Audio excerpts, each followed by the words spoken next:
Buenas tardes, otra vez estoy aquí de nuevo con todos vosotros, en este caso para moderar la segunda sesión en la que vamos a tener la oportunidad de ver la visión de las sociedades, de los investigadores y de los pacientes. Tenemos un representante un poco de todo.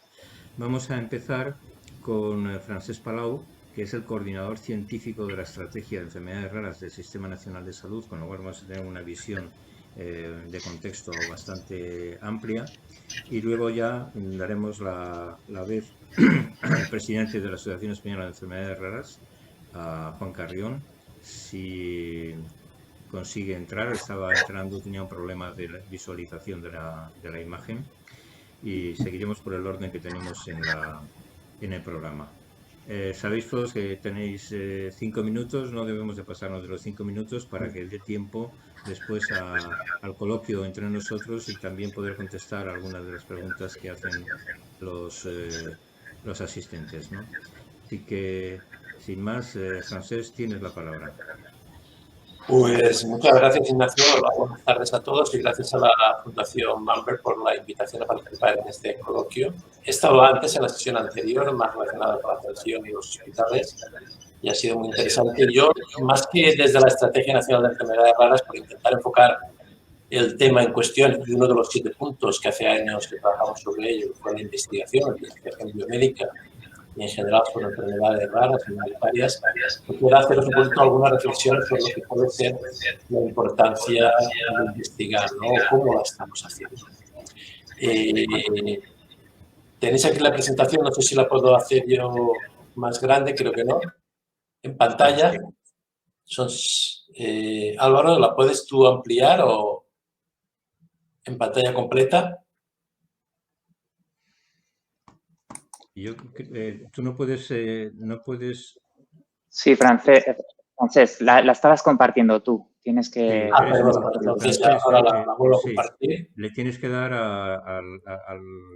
Sí, entonces ya la tenéis aquí.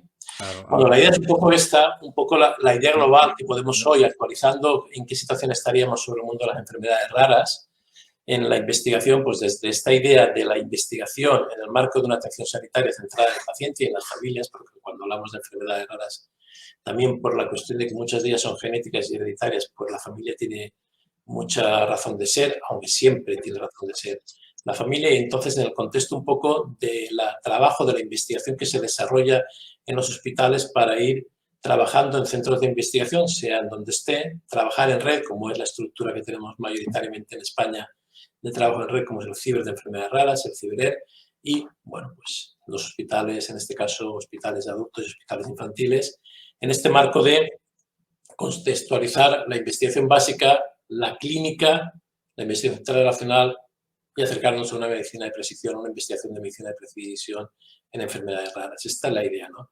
Pero en base a qué propuesta, y si hemos hablado o he comentado antes, de la atención sanitaria y de la investigación centrada en el paciente, pues un poco en base a estos criterios fundamentales que de alguna manera en esta propuesta que hace un padre de un paciente, que es Julián Isla, que publicó en un número cubo especial de enfermedades raras hace un par de años, 3 años ya, en el boletín o en la revista de la Sociedad Española de Bioquímica y Biología Molecular, de la SEM, pues lo que piden los pacientes, ¿no? Y como podéis ver aquí, de las 3 grandes áreas, centra una en ellas en el diagnóstico y, por tanto, aplicar el diagnóstico, pero sobre todo también investigar en el diagnóstico, y eso tiene que ver mucho para hacer un diagnóstico temprano en la generalización de la secuenciación masiva del genoma y otras ómicas para poder abordar realmente el diagnóstico de las enfermedades raras y aquellos pacientes sin diagnóstico, aquellos que tienen una enfermedad no diagnosticada y que buscan obtenerla lo más pronto posible. En segundo lugar, hablaríamos de alguna manera de las terapias, del desarrollo de fármacos que además sean modificadores de la enfermedad y no solo sintomáticos, y en el intermedio, el manejo adecuado de la información, de los datos, su integración, especialmente aquella que viene de la historia clínica. ¿Cómo podemos hacerlo? En nuestro medio, para contextualizarlo un poco en un medio de un hospital de referencia, en este caso pediátrico, pues bueno, pues en una estructura en la que aúna la atención sanitaria junto con la investigación y desarrolla mucho plataformas de diagnóstico, sobre todo diagnóstico genómico y metabolómico y ómicas en general, el trabajo conjunto con los pacientes y familias y la necesidad de registrar y codificar los diagnósticos e incluso algo que ahora se está trabajando muy intensamente, cómo codificar el paciente sin diagnóstico. Es decir, la enfermedad no diagnosticada, integrando la acción clínica con los laboratorios clínicos de investigación, la formación y además pues, todo lo que tiene que ver con el aspecto genético y el asesoramiento genético.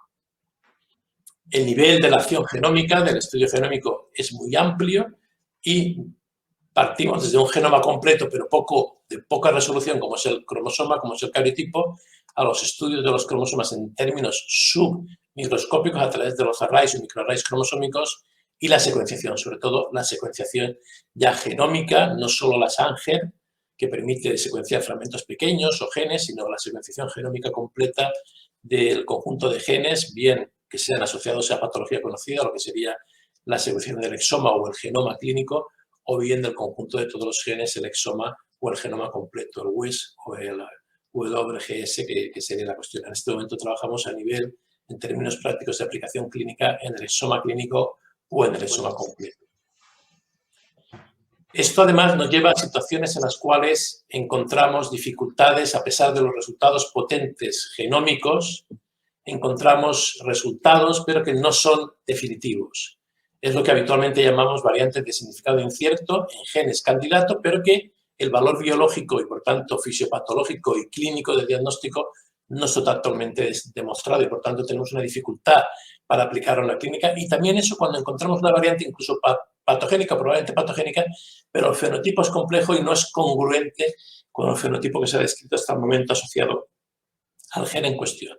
En ambas situaciones y en algunas otras se requiere estudios funcionales, introducir la biología funcional trabajando con líneas celulares, con células de pacientes, fundamentalmente a través de fibroblastos obtenidos por biopsia de piel o punch de piel, o también otros modelos ya entrando en modelos animales como C. elegans, Drosophila, buscar ya sistemas que incorporados en los institutos de investigación asociados a los hospitales, los institutos de investigación sanitaria, podría trabajar en el plano de la traslación de la pregunta clínica al laboratorio y del laboratorio a la respuesta clínica para el diagnóstico. Por tanto, este modelo que nosotros en nuestro medio hemos llamado de programa de diagnóstico translacional, lo tenemos ya implementado y en marcha, sobre todo para enfermedades neurológicas y enfermedades no diagnosticadas y sin diagnóstico.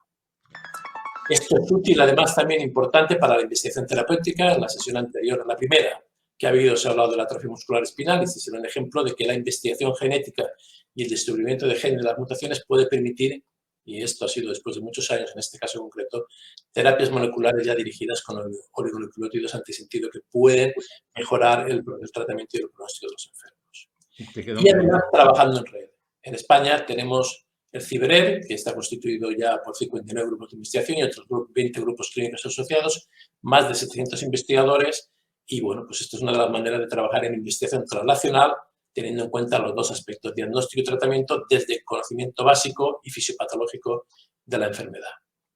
Y ya esto trasladarlo a proyectos que puedan ser de medicina predictiva y genómica, como por ejemplo un proyecto que estamos desarrollando en nuestro hospital, junto con el Centro de Diagnóstico Molecular de la Universidad Autónoma de Madrid y financiado por la Fundación Ramón Areces con el apoyo del CIBERER, que es el proyecto GenNatal para aplicar al cribado genético neonatal, el cribado genético neonatal como aproximación para el estudio de enfermedades raras que en este momento no se puede alcanzar a través de estudios bioquímicos o metabólicos.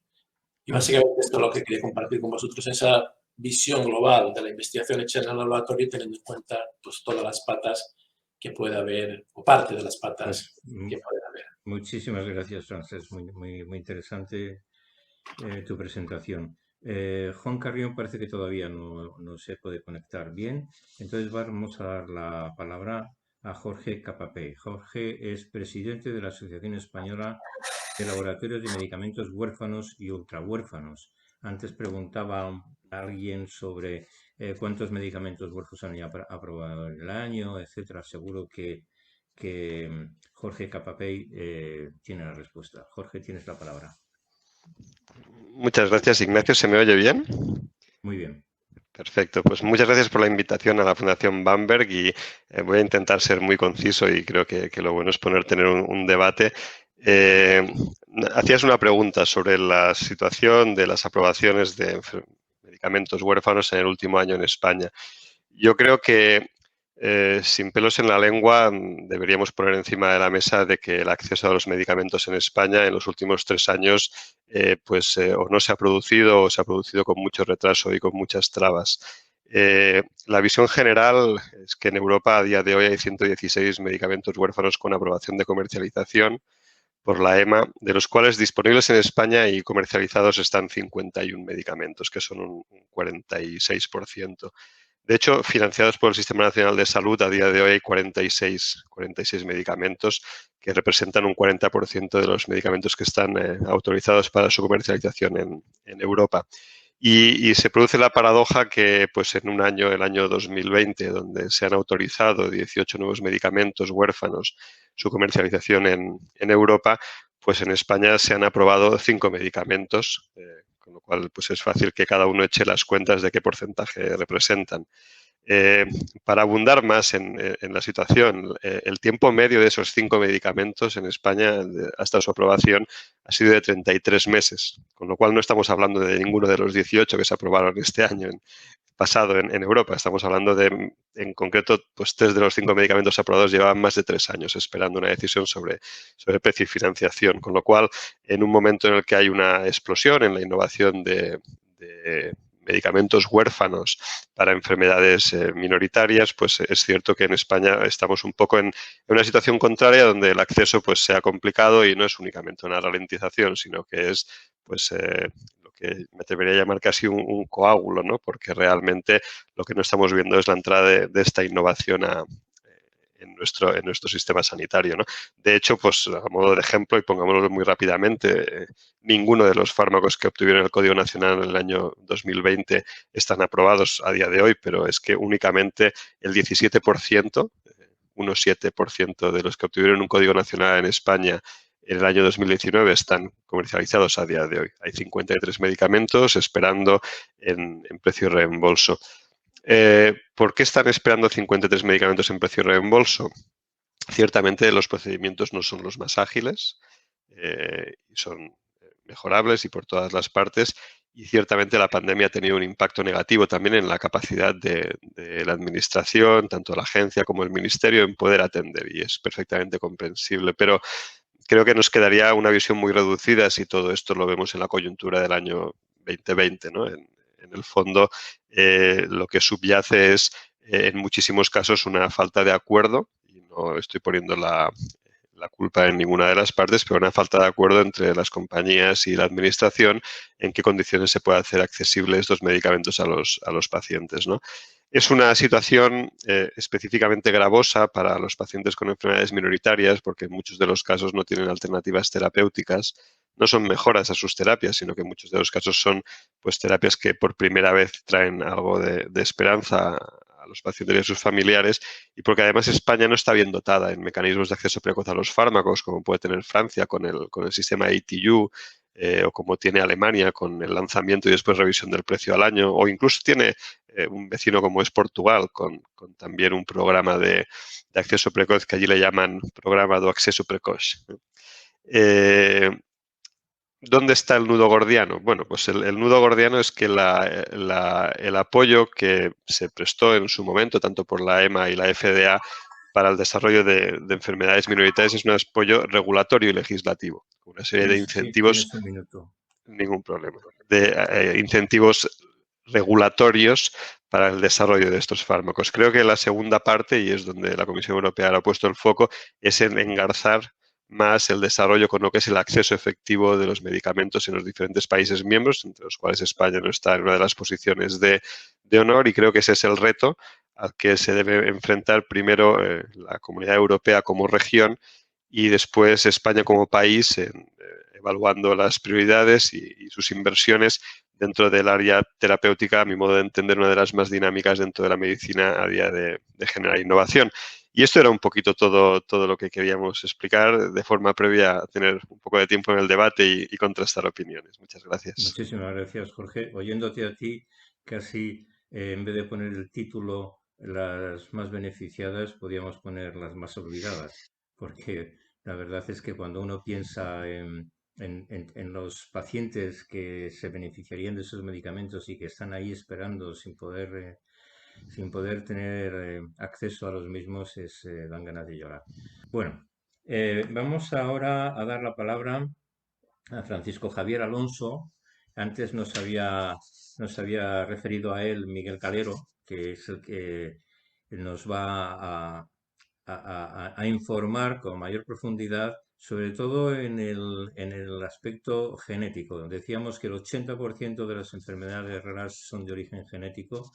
Hoy en día sabemos que hay pruebas de concepto de modificación de genes, de manera que son terapias que podían llegar a una curación, porque hasta ahora gran parte de las terapias son paliativas. Se trata de mejorar la vida, de paliar los efectos, pero en definitiva hay que ir, como decía al principio, al origen de la enfermedad y tratar de remediar ese origen para que entonces la enfermedad no se manifieste. Javier, tienes la palabra, por favor. Tienes que habilitar el micrófono, que lo tienes apagado. Lo tenía montado para no dar problemas. Y bueno, muchas gracias, Ignacio, y para mí es un placer participar en este foro de mano de la Fundación Bamberg, ¿no? Yo, antes de entrar en la pregunta que me has lanzado directamente, Ignacio, me gustaría volver un poco al título de esta jornada, ¿no? De enfermedades raras, las más beneficiadas, ¿no? Que yo, cuando me invitaron a participar en esto, me parece un título muy provocativo, ¿no? Porque me costaba ver que algo podía beneficiarse de la situación de pandemia en la que vivimos. Y, de hecho, yo no creo que haya un beneficio en sí mismo, sino que es al revés. Quiero decir, aunque ahora probablemente en este foro no tenga mucho sentido recalcarlo, pero vivimos en una sociedad de la ciencia y de la tecnología, ¿no? Y esto que a veces se nos pasa como que no va con nosotros, ¿no?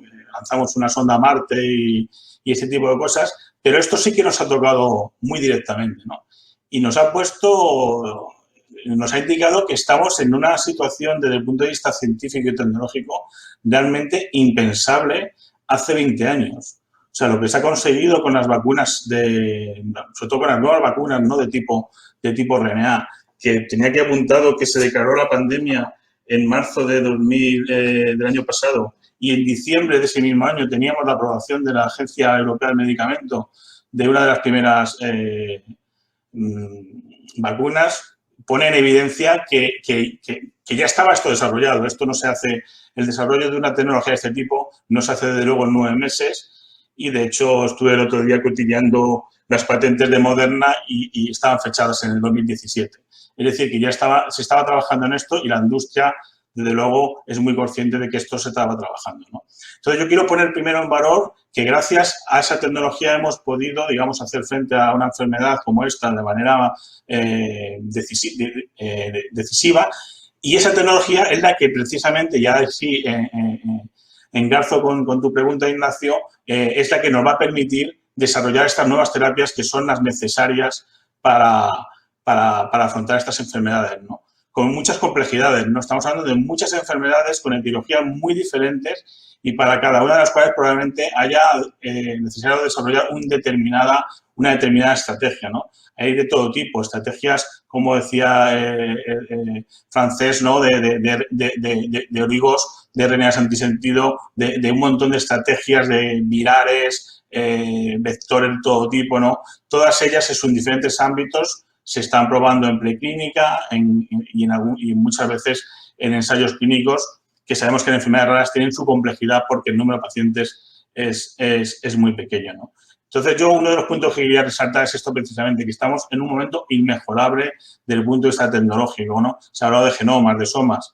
Es decir, esa tecnología que hace 20 años no existía, si no hubiera existido no estaríamos hablando de cómo hemos controlado la pandemia, porque no hubiéramos secuenciado el virus como lo estamos secuenciando, a la velocidad que lo estamos secuenciando, ¿no?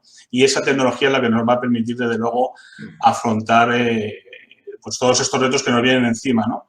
Y aquí no sobramos nadie, todas las iniciativas son válidas, ¿no?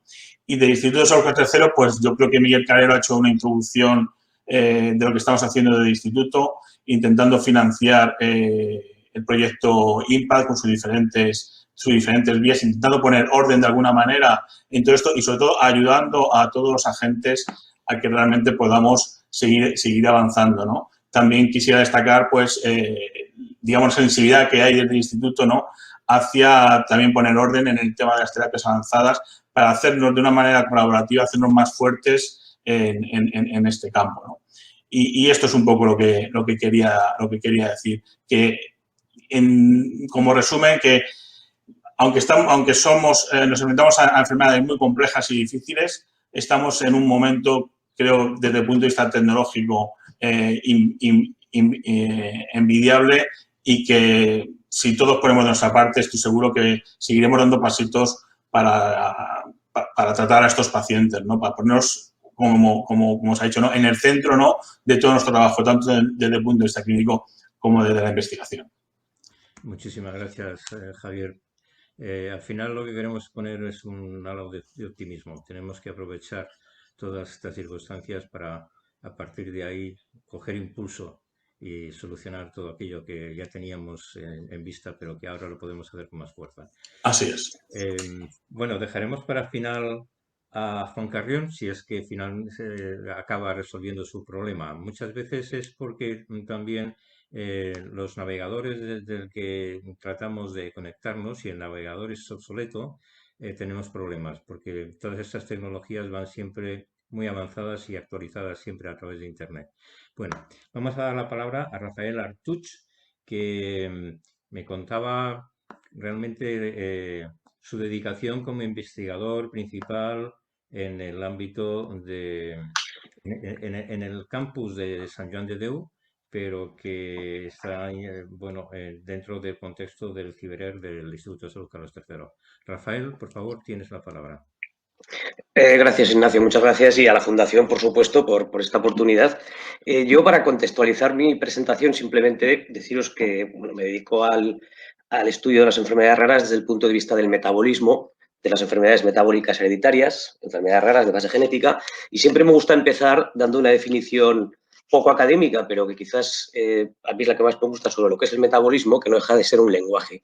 Y es un sistema de comunicación que nos ayuda a beneficiarnos del entorno y también a protegernos del mismo. Y esto quizás puede establecer un paralelismo con lo que pasa con determinadas enfermedades generales, como podría ser el COVID. Y es más, cuando encontramos alguna enfermedad, esta enfermedad nos enseña mucho de la fisiología y nos enseña mucho de cómo funciona el organismo. Por tanto, este concepto me parece interesante. Dicho esto, lo que quería hacer era una serie de reflexiones, que algunas son muy obvias, pero yo creo que puede ser interesante tenerlas presentes. Algunas de ellas las he compartido con Paco Palau, mi compañero y amigo, respecto a lo que suponen las enfermedades raras, pero, por ejemplo, no parece que el COVID haya hecho una especial mella en pacientes con enfermedades metabólicas hereditarias, al menos en pacientes en el ámbito pediátrico. He leído hoy un artículo que estaba muy bien, de un pediatra americano que se llama Jerry Buckley, que está en el Children's Hospital de Filadelfia, y al final concluía, a partir de una historia muy emotiva sobre un paciente que había tenido durante esta época, que finalmente, por desgracia, falleció, pero bueno, él concluía que las asociaciones de familias de pacientes con enfermedades raras perciben la necesidad de investigación de una forma tan acuciante y tan convincente como la que puede percibir un Estado en situación de pandemia. Es decir, no podemos olvidar lo importante que es mantener la investigación en enfermedades raras, también por otro concepto que parece de perogrullo, pero que creo que es interesante destacarlo, y es que está claro que el futuro de una sociedad es la infancia, con eso no descubro nada, y probablemente el futuro de un sistema sanitario es la pediatría. Por lo tanto, todo lo que sea establecer líneas de investigación potentes en el ámbito pediátrico puede prevenir en el futuro muchas cosas. Y esto es especialmente cierto en pacientes con enfermedades raras, porque muchos de ellos están enfermos desde el primer minuto de su vida. Y eso creo que es una diferencia, y con esto hablamos Paco y yo mucho, una diferencia sustancial con lo que pasa con pacientes adultos que han estado durante mucho tiempo libres de enfermedad y, por desgracia, por supuesto, han acabado enfermando. Pero este concepto de enfermedad desde el primer minuto de vida nos tiene que hacer a todos pensar en la necesidad, obviamente, de diagnóstico, que quizás es el primer pilar fundamental, pero después de tratamiento. Y para terminar, contestando a la pregunta, Ignacio, que nos habéis hecho de si las enfermedades raras son las beneficiadas,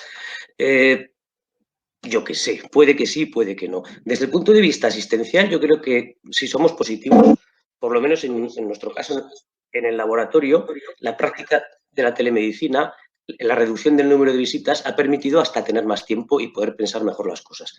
Y eso es cierto. Ha bajado la actividad en términos cuantitativos, no en términos cualitativos, porque la complejidad sigue siendo la misma. Pero nos ha permitido reducir el gran número de pacientes que había, que probablemente sus estudios no eran absolutamente esenciales. Respecto a las terapias, yo la verdad es que se me escapa si el desarrollo de este tipo de vacunas puede al final significar el avance en una terapia génica, podría serlo.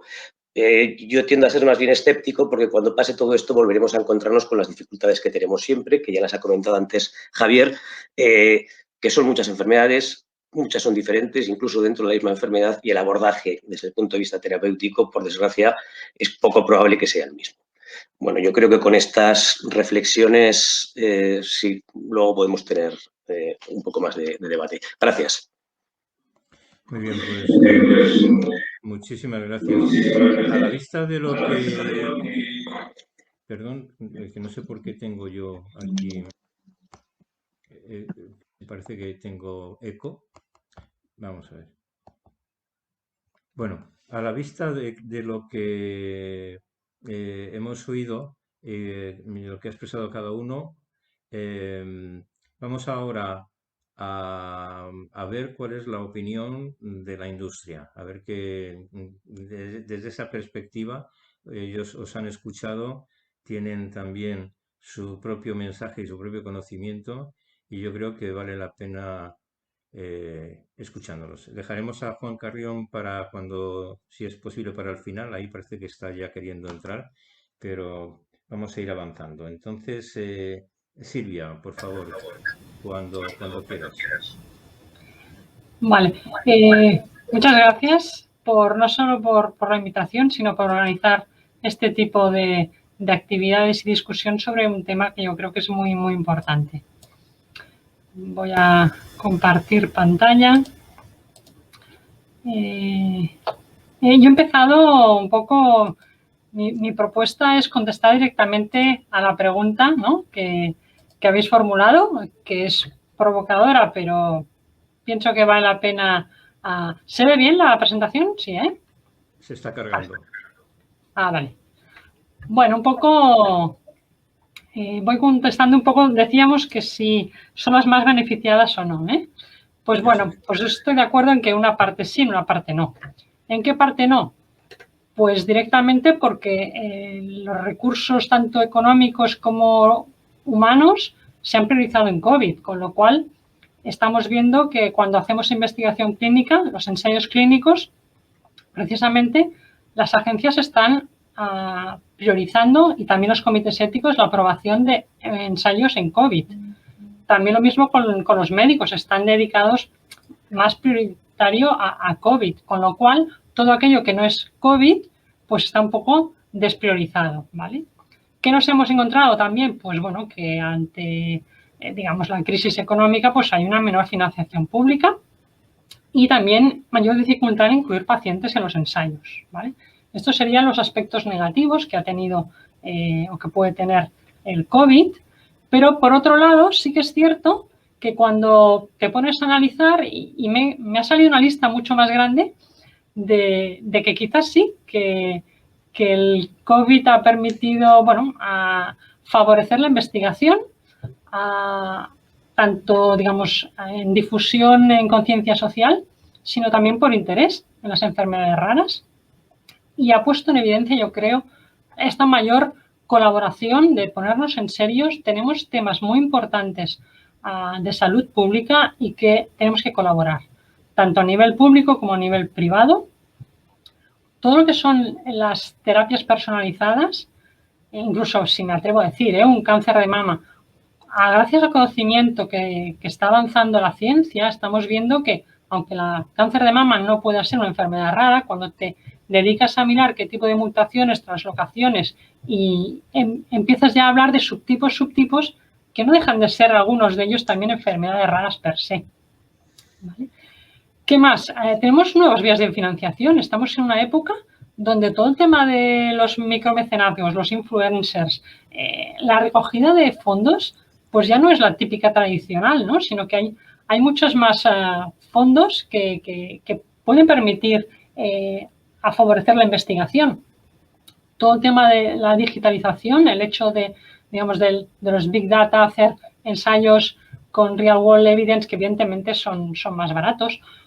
En los portales que hay en marcha ahora con enfermedades raras y también ensayos clínicos donde el paciente puede tener acceso a qué ensayos están investigando. Nosotros tenemos un caso, bueno, concreto de un tipo muy raro de cáncer, un adcarcinoma, donde gracias a uno de estos portales tenemos un paciente de Portugal con una enfermedad muy agresiva que, bueno, que se ha desplazado a España para recibir el tratamiento, ¿no? ¿Qué más? El tema de la aceleración del desarrollo clínico, lo hemos comentado con el tema de las vacunas.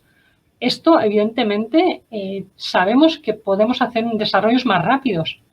Luego, no tiene ningún sentido volver al método tradicional de fase 1, paro, fase 2, paro, fase 3, paro, empiezo a producir. Bueno, un poco todo esto yo creo que hemos aprendido a ir mucho más rápidos y ahora tiene que ser el día a día esa rapidez, incluso superarla. Y en cuanto a la globalización, pues bueno, pues también hemos visto que los investigadores están mucho más conectados, ¿no? Todo el tema de la telemedicina, permitiremos un poco ver pacientes, pues, ¿no? en otro escenario y que yo pienso que todo esto en conjunto tiene que favorecer la investigación en enfermedades raras, sin duda alguna, ¿vale? Evidentemente, los ensayos clínicos después de esta época van a ser distintos.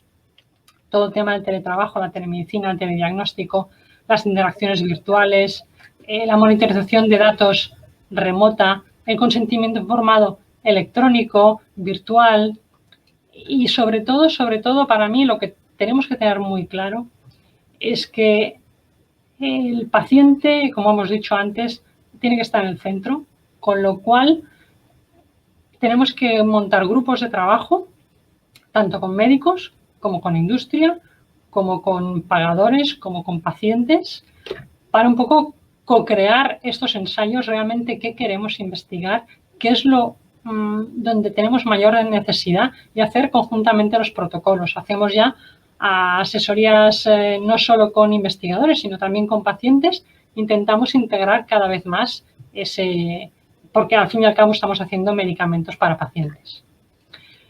Y bueno, innovar también con las redes sociales. Y también un poco tenemos por delante, hemos hablado que ciencia y tecnología van muy de la mano y tenemos al paciente en el centro donde tendrá toda una serie de smart aparatos que recogerán los datos. Tenemos ese big data donde la inteligencia artificial de alguna manera va a ser el futuro. Y yo a modo de introducción me gustaría dejarlo aquí y un poco dejarlo para el debate y seguir más adelante. Muchas gracias, Silvia. La verdad, muy interesante tu planteamiento.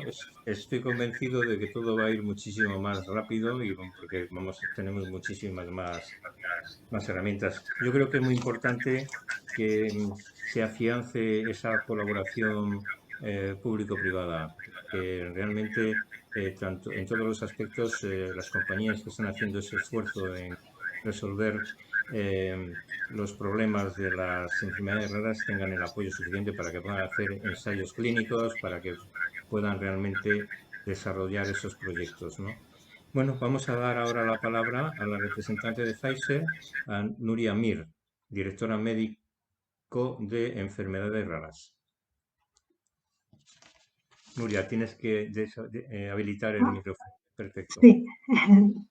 Buenas tardes a todos. Muchísimas gracias muchísimas gracias por organizar el foro y por invitarnos a participar. Voy a ver si puedo compartir.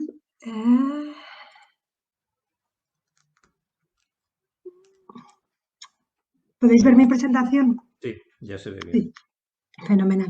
Bueno, en primer lugar me gustaría... Tienes que darle a la visualización abajo. Ay, sí, perdonad. Ahí está. Vale, fenomenal. Suelo comenzar diciendo un poco, pues, qué es Pfizer, ¿no? Y Pfizer no solo es un laboratorio de vacunas, no solo Pfizer es la vacuna del COVID, sino que es un laboratorio que estamos estructurados en distintas unidades de negocios y una de ellas es la de enfermedades raras.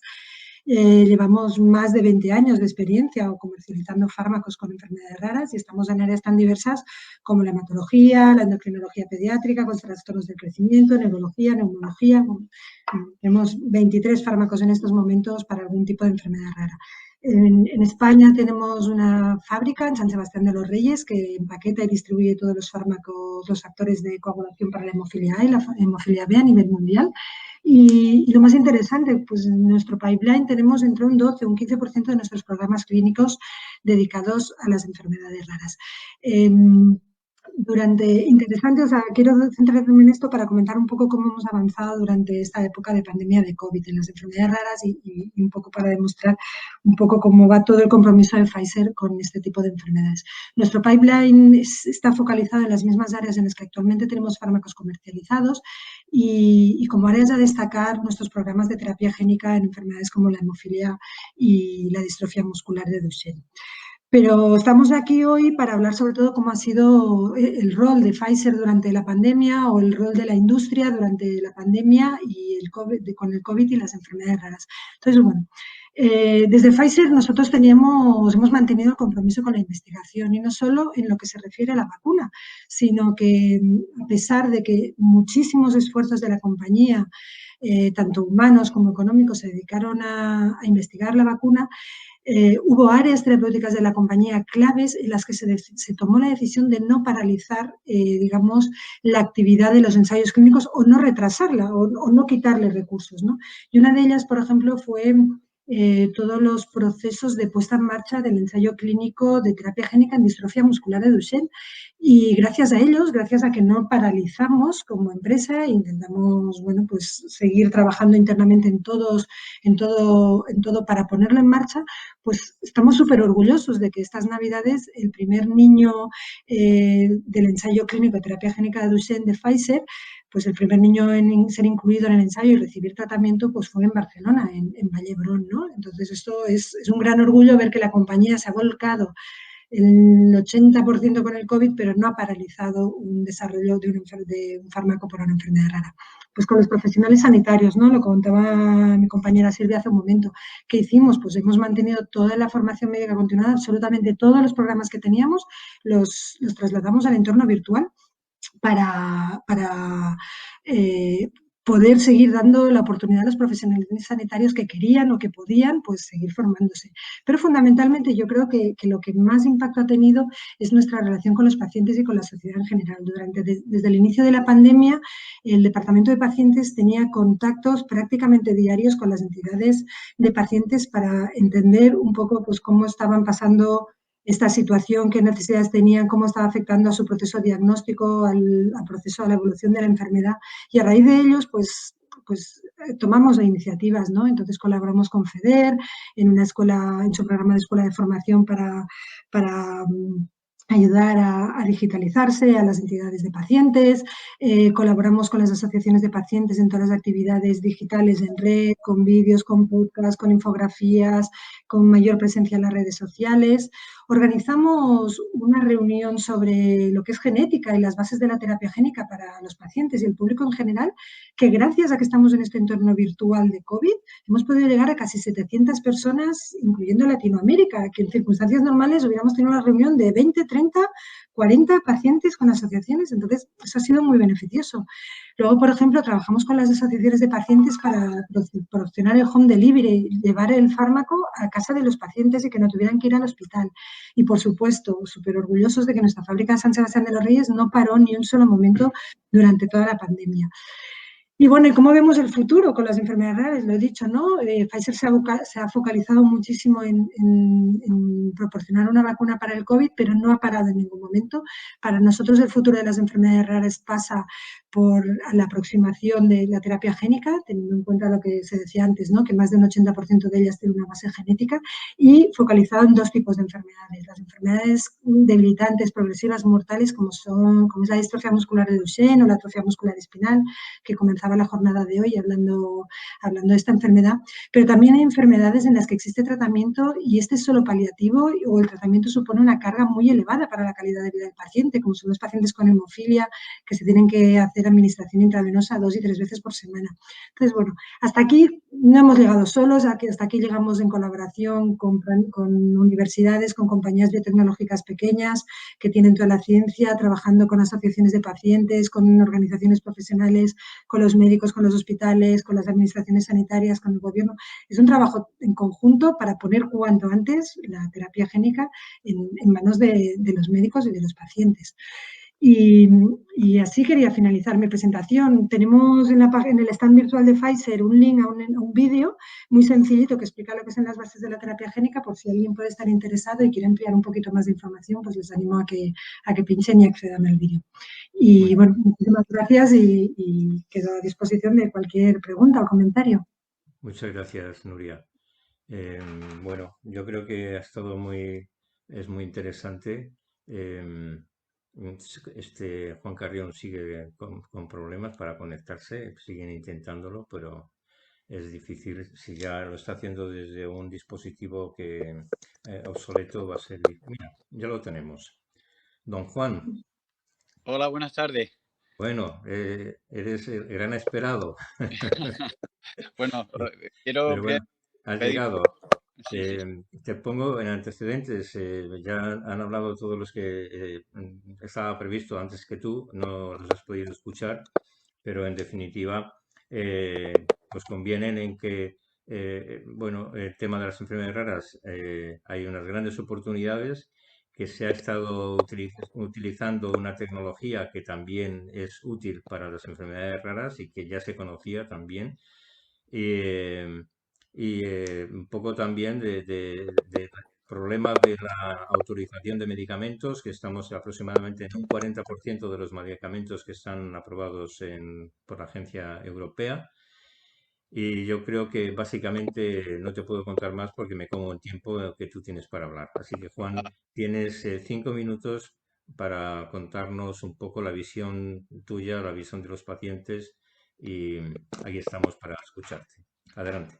Bueno, pues muchas gracias, Ignacio, y perdonar la molestia ocasionada. Yo he tenido la oportunidad de escuchar un poco de forma puntual pues algunas de las intervenciones de los compañeros que han tenido la oportunidad de intervenir anteriormente y un poco yo quiero compartir con vosotros la visión del paciente con esta situación del COVID, ¿no? Porque una persona con enfermedad rara es una persona doblemente vulnerable, primero por la propia enfermedad, pero también esta situación del COVID lo que ha hecho es agravar la situación. Y nosotros iniciábamos precisamente esta situación compartiendo unos datos que para nosotros son claves y nos tienen que invitar a reflexionar, ¿no? Y es que el 90% de las personas con enfermedades raras han visto interrumpidas su atención. Y eso es algo que nos tiene que por lo menos hacer reflexionar y saber que tenemos que dar respuesta. Es decir, es importante que prioricemos en este caso la respuesta a las personas que se enfrentan a la realidad del COVID, pero evidentemente tenemos que seguir atendiendo al colectivo de personas con enfermedades raras. Y luego también otro dato importante, ¿no? que para nosotros también es necesario compartirlo, ¿no? Y es que 9 de cada 10 personas también han visto interrumpidas pues, esas terapias. Y cuando solo el 5% de las más de 6.172 enfermedades raras identificadas en Europa disponen de un tratamiento, pues las terapias son realmente importantes para poder contribuir a esa mejora de la calidad de vida. Pero yo creo que realmente lo que tenemos que poner encima de la mesa son dos cuestiones que son claves, sobre todo cuando hablamos de ese abordaje integral de las enfermedades raras, y es el diagnóstico y el tratamiento.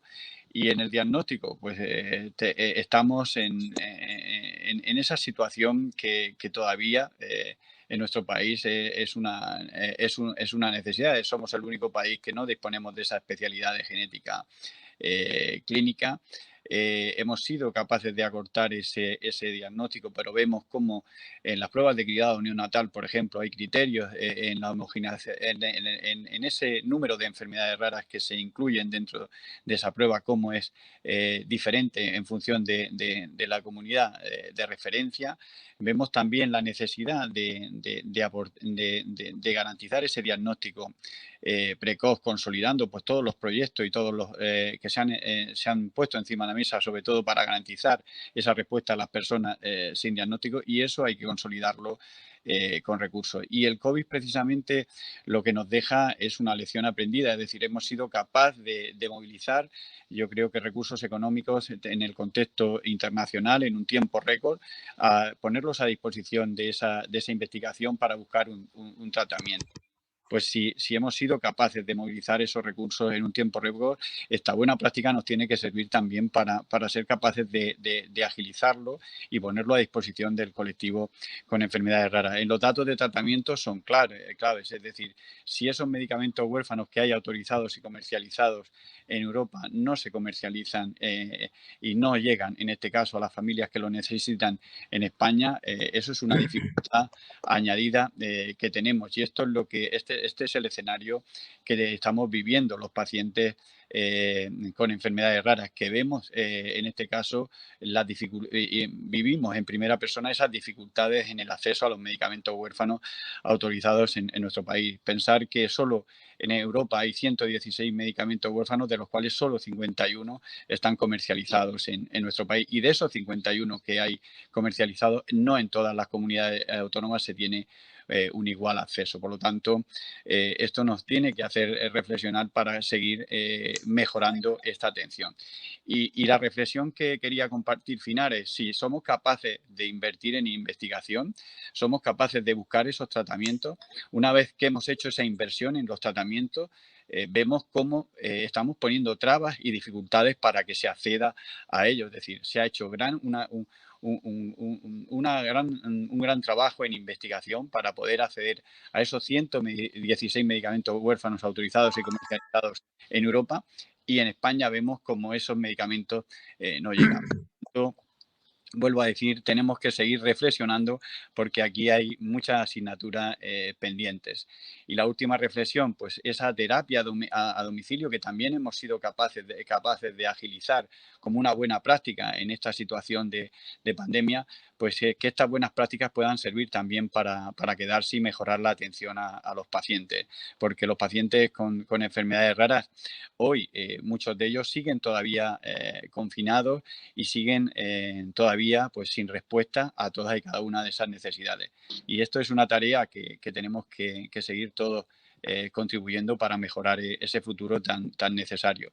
Y en la investigación es el futuro, y solo, y aquí es un dato, no tenemos que esperar a que ocurra una situación de pandemia para invertir en investigación. España es un país que invierte el 1,2% de su Producto Interior Bruto en investigación y está lejos de esa media europea del 3%. Ahora hemos sido capaces de movilizar una iniciativa impar con una dotación presupuestaria, y en esto hay que poner en valor lo que ha significado también el COVID, pero esto es un hecho puntual y no tenemos que valorarlo de esta forma. Tenemos que dar esa continuidad tan necesaria para mejorar la atención del colectivo de personas con enfermedades raras y sin diagnóstico en nuestro país. Muchísimas gracias, Juan. Ha sido un placer oírte. Has planteado muchos temas, algunos temas sobre continuidad de la atención, algunos temas también como el de la atención domiciliaria, etcétera, que son más de la primera sesión en la que teníamos a los clínicos y a los responsables de los hospitales, ¿no? Pero has preguntado también de otros temas muy interesantes como la diversidad entre las diferentes comunidades autónomas, la comunicación, la accesibilidad también diferente entre las comunidades autónomas y el tema de cooperación también en investigación. Bueno, de todo eso hay hay algo hecho y mucho por hacer. Yo voy a ver ¿cuál de vosotros puede dar contestación un poco a estos temas que ha planteado Juan Carrión? ¿Quién quiere tomar la palabra primero? Yo puedo hacer un comentario en este sentido porque Juan ha comentado algo importante y es que la cultura que se ha creado de atención cuando ha habido y se ha podido llegar a domicilio, y obviamente la COVID no lo ha facilitado, pero lo ha hecho necesario. Por tanto, no siempre ha podido ser por las dificultades que ha producido la COVID, pero sí que ha fomentado esa necesidad y de atención en telemedicina también. Es algo que hablo desde la perspectiva de por qué un poco me invitasteis a este foro, que no es el que yo directamente he tomado porque pensaba que hablar en su globalidad de la estrategia nacional, pues en este momento pues no era el caso, sino más bien de lo que podría estar haciendo. Pero ahí sí que en esa estrategia nacional ya se planteaba la idea de crear circuitos que rompieran las barreras que está comentando Juan en ese punto de la atención, lo que estamos comentando de distintas comunidades autónomas, y en el punto de llevar la atención sanitaria, en algunos aspectos al menos, como puede ser la rehabilitación y la fisioterapia, al domicilio de los pacientes. No digo a su casa estrictamente, pero sí llevar equipos que pudieran atender a varios pacientes y niños y adultos con enfermedades raras que necesitan rehabilitación y que viven a lo mejor en lugares remotos, ¿no? O sea, reestructurar el sistema reenfocando determinados aspectos que realmente pudieran mejorar la calidad de vida de los pacientes, no solo recibiendo los tratamientos, sino mejorando la calidad porque suponen no desplazamiento a los hospitales, no desplazamiento lejos de su casa o pequeños desplazamientos. O sea, que sí que es planteable y está ahí dicho el cambiar o modificar el modo que tenemos de actuar ante las enfermedades raras. Las enfermedades raras se han visto afectadas en gran medida, y Juan lo comentaba y se lo he oído varias veces decir, que 9 de cada 10 han visto afectado su tratamiento, ¿no? Y eso es cierto. Y es lo que vas oyendo progresivamente cuando vas volviendo a recuperar a los pacientes no solo en visitas telemáticas o por teléfono, sino presencialmente. Cuando ya empiezas a ver a algunos en consulta, te lo van diciendo claramente que se han perdido oportunidades o manejos adecuados o los esfuerzos que ha habido que hacer para poder tener pues, tratamientos que requieren presencialidad. La rehabilitación puede ser física, puede ser el tratamiento psicológico, puede ser el tratamiento logopédico cuando estamos hablando de pacientes con dificultades en el lenguaje, discapacidad intelectual, etc. Por tanto, sí que la COVID o la pandemia que estamos padeciendo y desde hace tiempo ya, más de un año, pues sí que está ofreciendo maneras de pensar distintas, ¿no? Y un poco eso es lo que nos tendría que hacer reflexionar de que sí que es factible cambiar el modelo que tenemos de atención sanitaria en general, en aspectos concretos que serán los más importantes, pero en general, y más cuando estamos pensando en enfermedades raras, que es mucha gente con necesidades distintas, pero también compartidas, por ejemplo, la fisioterapia, y por tanto que se pueden esbozar sistemas de mejor atención en general. Sí, nosotros en Beringer, que tenemos también medicamentos en enfermedades respiratorias con fibrosis pulmonar, también hemos trabajado en este área, el de poder desplazar a la enfermera a los domicilios y prestar esta atención adicional. Y en diseño de los ensayos también estamos haciendo las visitas ya, unas presenciales, otras virtuales, enviando la medicación a casa y también incluso para hacer analíticas, que vaya la enfermera a sacar sangre y enviarlo, digamos, con laboratorios centralizados. Pienso que esto lo ha desencadenado la pandemia, pero yo creo que esto ha venido para quedarse y vamos a tener que adaptarnos todos.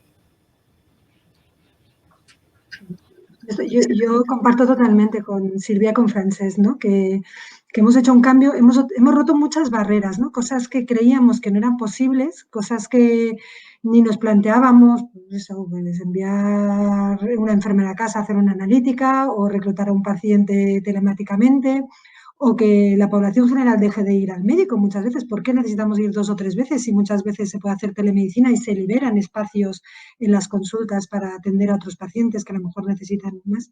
Entonces, ahí hemos roto muchas barreras, hay muchas cosas que vienen para quedarse y hemos dado también que muchas veces es cuestión de recursos y de dinero, y no solo de tiempo, sino que se puede avanzar mucho poniendo más recursos y más dinero sin saltarse ninguna fase de los desarrollos clínicos, de la investigación o de la comercialización. O sea, que vale la pena apostar y que hemos demostrado, el COVID ha demostrado que la sociedad y la industria farmacéutica y el mundo sanitario y la administración, todos podíamos hacerlo más rápido si era necesario. Entonces, es un aprendizaje que tenemos que tener, y sobre todo lo bueno que hemos sacado de la pandemia, la digitalización, tenemos que dejar que se quede. O sea, es verdad que tenemos que recuperar el volver a vernos, el volver a hacer las cosas presenciales, pero hay muchas cosas del mundo digital que son muy útiles y que la pandemia nos lo ha demostrado. Y en las enfermedades raras, pues también. Entonces, totalmente de acuerdo.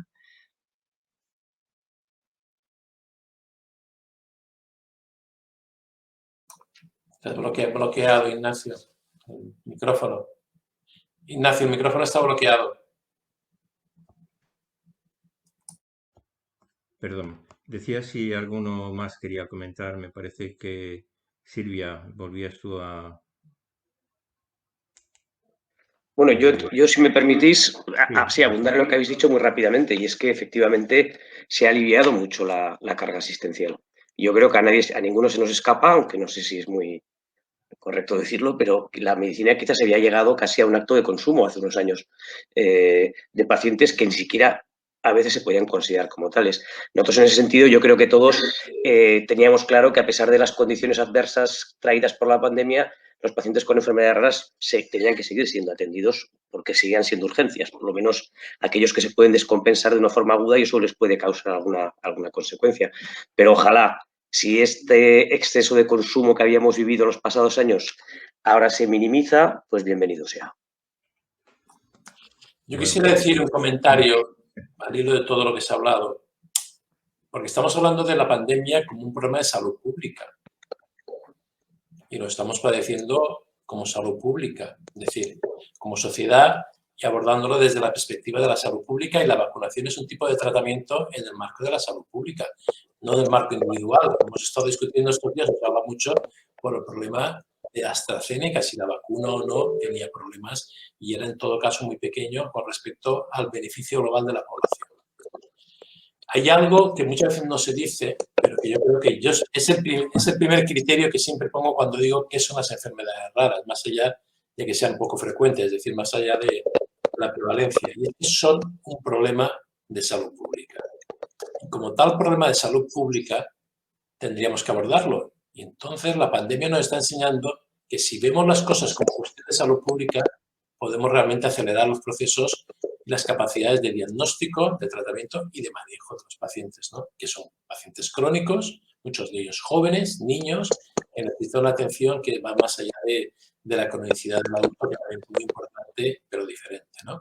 Entonces, la idea de la salud pública es fundamental, y las herramientas, utilizar las herramientas de salud pública daría muchísimo beneficio al manejo de las enfermedades raras, aprendiendo de lo que ha pasado con la COVID, ¿no? Con la pandemia. Bueno, ahora que has hablado de diagnóstico, realmente la puerta de entrada, como dicen, al sistema está en la atención primaria. En este momento, ¿qué herramientas o cómo se ha enfocado el tema de dotar a la asistencia primaria de elementos que puedan fortalecer su trabajo respecto a la detección de enfermedades raras?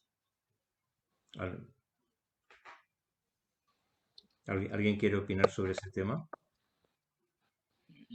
Yo creo que esto es una asignatura pendiente. Yo lo diría así. Yo creo que cuando hablamos de diagnóstico, como decía, creo que hay muchas asignaturas pendientes. Evidentemente hay que potenciar que ese conocimiento también y esos recursos estén en la red de atención primaria, pero evidentemente España también tiene otros déficits, ¿no? Es decir, tenemos a día de hoy sur designados en nuestro país, pero no tenemos tampoco publicada esa ruta de a los CESUR, a estos centros de atención especializada, en algunas de esas patologías, ¿no? Es decir, creo que eso es importante que también sea una prioridad, ¿no? Para poder ayudar también a mejorar ese diagnóstico. Pero de igual forma hemos sido capaces de tener un plan piloto para el diagnóstico en nuestro país, pero que hay que consolidar con esos recursos, hay que consolidarlo con recursos económicos que permitan dar continuidad a este tipo de proyectos y de programas. Tenemos iniciativas de excelencia en diferentes redes de hospitales en España en conexión a nivel internacional. Pues también tenemos que priorizar que esa información, ese conocimiento y esos profesionales que tienen esa experiencia pues puedan realizar un trabajo de forma directa que permita mejorar ese diagnóstico precoz en enfermedades raras tan necesarios. Pero también te ponía los ejemplos, ¿no? de las dificultades que nos supeditan a vivir al código postal de residencia del paciente, por ejemplo, para tener o no más accesibilidad a una prueba en una prueba de cribado neonatal que permita identificar, en el caso de Murcia, a más de 40 enfermedades raras y en el caso de Castilla-La Mancha a solo 7 enfermedades, ¿no? Entonces, estas diferencias existen en nuestro país, además de ser también el único país en Europa que no dispone de esa especialidad de genética clínica. Es decir, pues eso son déficits que tiene nuestra atención, sobre todo si queremos dar respuesta a un diagnóstico en enfermedades raras. Eso precisamente denunciaba el doctor Carracedo en el acto que tuvimos el lunes en la presentación del libro de impacto de la nueva medicina en el sistema sanitario. No, está claro que los que somos genetistas y nos dedicamos a ello, en mi caso, desde hace más de 35 años y en el origen de la lucha por la especialidad, pues obviamente es un problema grave, no porque haya una especialidad más, sino por la necesidad de formar y tener realmente gente formar para el futuro y tener generalmente gente formada en clínica y en el laboratorio para manejar e interpretar los resultados, para indicar las pruebas, para conocer los resultados, interpretar la complejidad que supone el análisis del genoma. Esto no es inmediato, esto no es cuestión de hacer un exoma y tengo el resultado. Primero, porque puedes no encontrar ningún resultado. Segundo, por lo que yo he expuesto antes, puedes encontrar resultados que no te puedan decir que sí, que si no, y haya que averiguar, porque puedes tener la información y no ser capaz de analizarla o de tomar una decisión. Es decir, la decisión científica no es igual que la decisión clínica. Se necesitan, pero en el campo de la atención sanitaria, de la salud, de la sanidad, necesitas realmente tomar decisiones en el día a día y no puedes estar pendiente que si me hacen la prueba ya tendré el resultado. Puede que sí, puede que no, por la complejidad. Por tanto, eso es fundamental. Y además es estrictamente fundamental que atención primaria participe del proceso.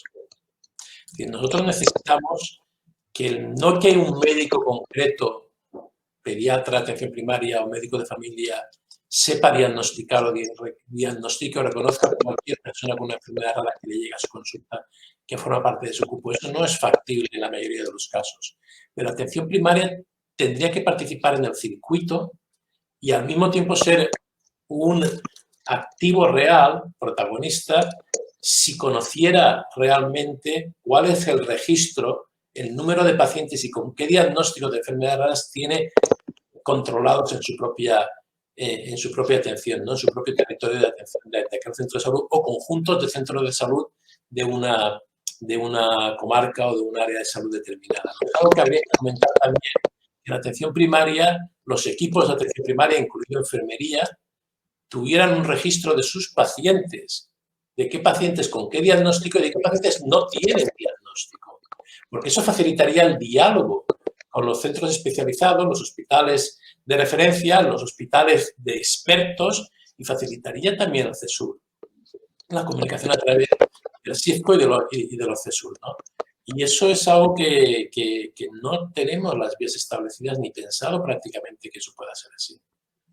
Pero eso ha de ser así. Y la manera de que un médico de atención primaria sea consciente de que tiene un paciente con una enfermedad rara es que sabe que tiene otros más a su alrededor que a lo mejor no son pacientes suyos, pero los llevan compañeros del mismo centro de salud o de otros del área de salud, donde puedes estar pensando en 150.000 o 200.000 personas. Y hay pacientes. Volvemos al concepto de problema de salud pública. Y, por tanto, una manera de realmente mejorar la calidad de vida de cada uno de ellos, porque la gente sabe manejarse con ellos. No es que vaya a tener miedo, no, es consciente de que a su alrededor hay pacientes propios suyos que maneja directamente con enfermedades raras. Y eso es lo que atención primaria podría hacer perfectamente. Sí, de hecho hemos tocado el tema de atención primaria en varias ocasiones y de la necesidad de transformar totalmente la atención primaria de manera que fuera un poco el eje del sistema sanitario mediante una actitud proactiva y no reactiva, pues Exacto. teniendo en el radar a toda la población asistida, sabiendo qué riesgos tiene y asumiendo una labor muy importante de salud pública, de promoción de la salud y de diagnóstico precoz. Y no reduciéndose a lo que es ahora, que es mera puerta de entrada y resolución de problemas menores, ¿no? Es una pena, pero eso sí que exige una transformación que tiene que llegar antes o después, porque coincidían todos los responsables de atención primaria, de las diferentes asociaciones, colegios, etcétera, en esa necesidad de transformación, en ir hacia este modelo que evidentemente sería muy beneficioso también para la detección y el tratamiento de las enfermedades raras. Y desde el punto de vista que comentabas de la genética, es que se quejaba el doctor Carracedo de que en la universidad los estudiantes no tienen tampoco una formación en genética, llegan de la universidad sin esa formación, con lo cual, bueno, el déficit es todavía más, el problema es más acuciante todavía, ¿no?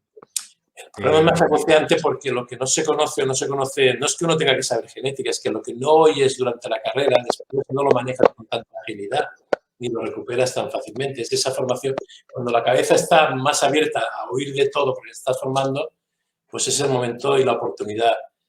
Pero es más, y eso es lo que yo le digo, yo doy una clase en pediatría de asesoramiento genético y les digo a los alumnos que ellos van a vivir la necesidad de manejar la información del genoma, mucho más que nos ha tocado a nosotros.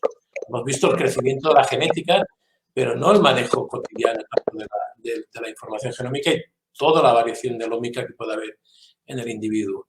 Y ellos van a tener que conocerla a fondo, pero no va a ser suficiente que alguien haya en el laboratorio que le diga, mira, hemos encontrado esto, o no va a ser suficiente que alguien les explique, un genetista cuando tengamos muchos, qué significa aquello, sino que ellos mismos en lo cotidiano tendrán que saber manejarse, igual que tienen que saber que más de 120, pues una glucosa, pues posiblemente pues, está indicando que tienes una diabetes o hay que investigarlo. O sea que... Para terminar, Francesc, tienes una pregunta dirigida a ti de la gente, en este caso es de Maite Moreno Azpitarte, que dice, ¿cómo lo metes en salud pública? Son enfermedades raras, pero no contagiosas. Bueno, yo creo que el tema de salud pública es mucho más amplio que eso. No, la cuestión es que para hablar de salud pública no es necesario hablar de enfermedades infecciosas y contagiosas en absoluto. La hipertensión arterial se tiene que abordar también y se aborda también desde la perspectiva de la epidemiología y la salud pública y no son enfermedades infecciosas. Cualquier enfermedad se puede abordar desde la perspectiva de la salud pública y lo que yo me refiero es que si yo hablo de fibrosis quística por hablar de una enfermedad rara frecuente, pues no voy a tener muchos enfermos, aunque más que otras, en una determinada área geográfica, pero voy a tener. Y si yo, bajo el concepto de enfermedades raras, y ese es el gran valor del término, cuando se supo aglutinar con dos palabras y en plural, el conjunto de enfermedades poco frecuentes. Para mí es el valor que tiene la expresión enfermedades raras, sin entrar en discusiones de si nos gusta o nos deja de gustar, ¿no? Y en ese sentido, ese valor que le dio a que muchos pacientes con muchas enfermedades distintas que tienen diagnósticos y terapias diferentes se beneficien de aspectos comunes y compartidos, entre otros, compartir el genoma con mutaciones que compartimos todos los seres humanos, ¿no?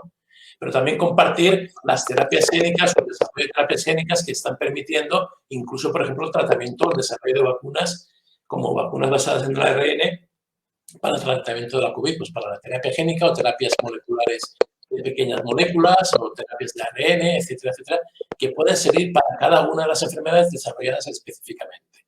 Pues en términos de salud pública, la idea es la misma. Los problemas que tienen en común, y son muchos, enfermedades raras, pacientes con distinto diagnóstico que comparten muchos aspectos, otros no, obviamente, pero comparten muchos. Bueno, tenemos medio minuto por si alguien quiere hacer alguna puntualización. Yo simplemente terminar con una frase. Creo que las enfermedades raras tienen que ser consideradas esa prioridad social y sanitaria dentro de nuestro sistema nacional de salud y que tenemos que pensar que la investigación es el futuro y la esperanza para 3 millones de personas que conviven con estas patologías y que tenemos que garantizar un acceso en equidad e en igualdad a cualquier paciente que pueda acceder a todos y cada uno de los medicamentos huérfanos autorizados y comercializados en Europa, en nuestro país. Pues nada más, muchísimas gracias. Vamos a dar por concluida la sesión. Os agradezco a todos la participación y cada uno desde su punto de vista yo creo que ha sido muy importante, muy interesante. Gracias, Juan Carrión, por el esfuerzo de poder estar aquí al final. Y gracias a todos y damos por cerrada la sesión. Vamos a pasar a la clausura.